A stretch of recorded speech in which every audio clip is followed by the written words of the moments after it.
Alright, mga kasimanwa live, iya sa office mismo itaton nga Acting Chief of Police Itbatan Municipal Police Station.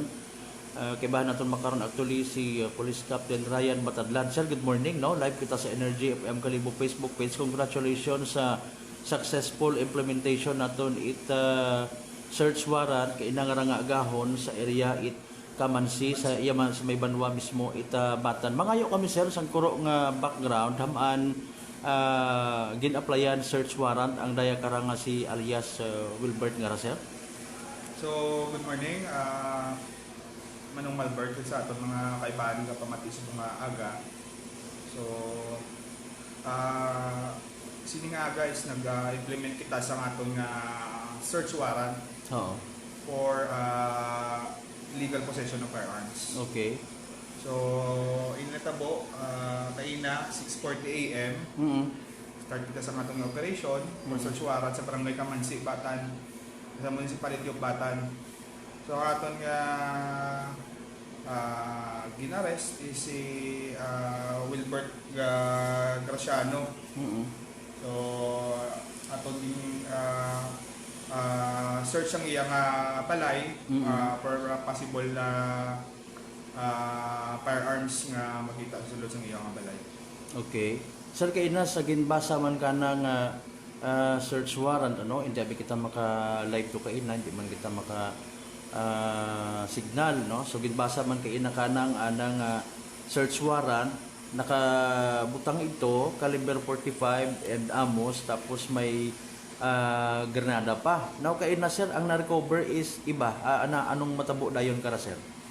So, even if mo itong ato nasulat sa ato ng SW, atong search warrant, liable mangyayapon ng mga na-recover nato because it is considered as firearms.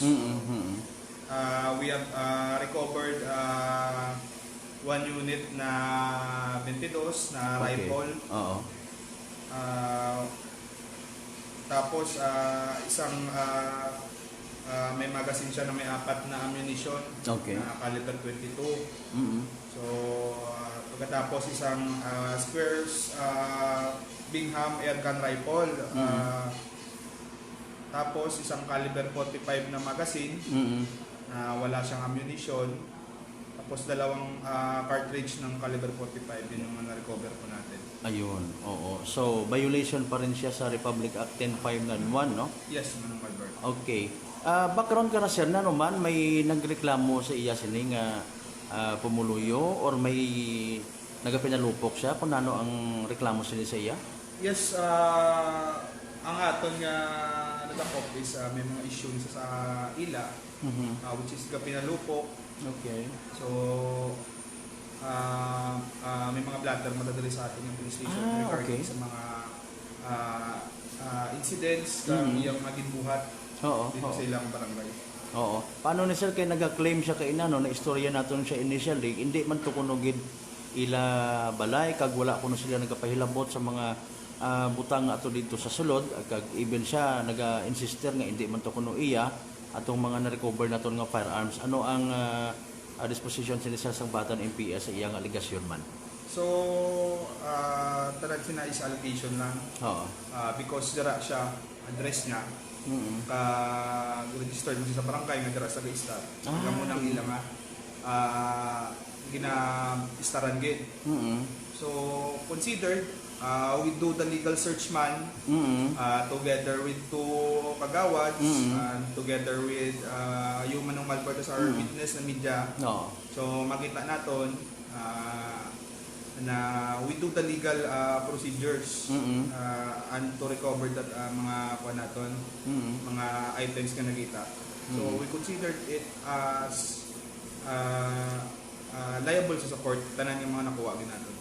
Okay. May background ayan na siya sir related sa illegal drugs? This individual, as for wala siya sa background for illegal drugs. Oo. Tama man siya trabaho niya kaya naging declare manuguling siya kuno? Yes. Sa iya sa monitoring man naton sa iya, no? Okay, mabulubog at ni sir ang violation sa Republic Act 10591 pero wala ni siya labot sa Comelec gun ban kay man sa sulod man niya sang balay na recover. We considered Comelec gun ban when it is recovered from our checkpoint or outside your home. Okay. So, instances nga nakuha natin sa sulod sa Iyabalay through the search warrant. So, it is considered lang siyang RA 10591. Okay. Violation of RA 10591. Okay. Anong disposition ta ni sir sa iya subong? So, as of today, holiday kita subong. So, tomorrow, kuha na siya nato sa aton nga court. I-inquest na, no? Yes, kung ano ang disposition sa atong korte. Okay. Sir, sa Banwa iya itbatan, posible man niya uwa, pero mas mayadkid nga nagapadumdum kita sa aton yung mga pumuluyo, if ever, nga kung may mga ginaposes anda illegally nga mga firearms and ammunitions, ano aton gusto nga ipaabot kanda? So, sa aton yung mga pumuluyo na nag-possess or own, today, sa sining tinion nga malapit ng atong eleksyon, so we have this gun ban eh. Oo. So, much better to surrender sa aton yung police station. If you know nga hindi lisensyado ang inyong mga firearms. So, rin lang aton malapit ng police station, pili kita ka palapit sa aton yung mga kapulisan para hindi natin i-surrender lang ana yung aton mga firearms. Yung mga firearms natin nga wala lisensya, wala hindi rehistrado. So, pwede natin nga i-surrender lang ana ini. Oo. Ay mayara kita ganban subong so ginadilian gid nato ng pagbitbit, paggamit, pagpalupo. Sang ini nga mga firearms nga ini.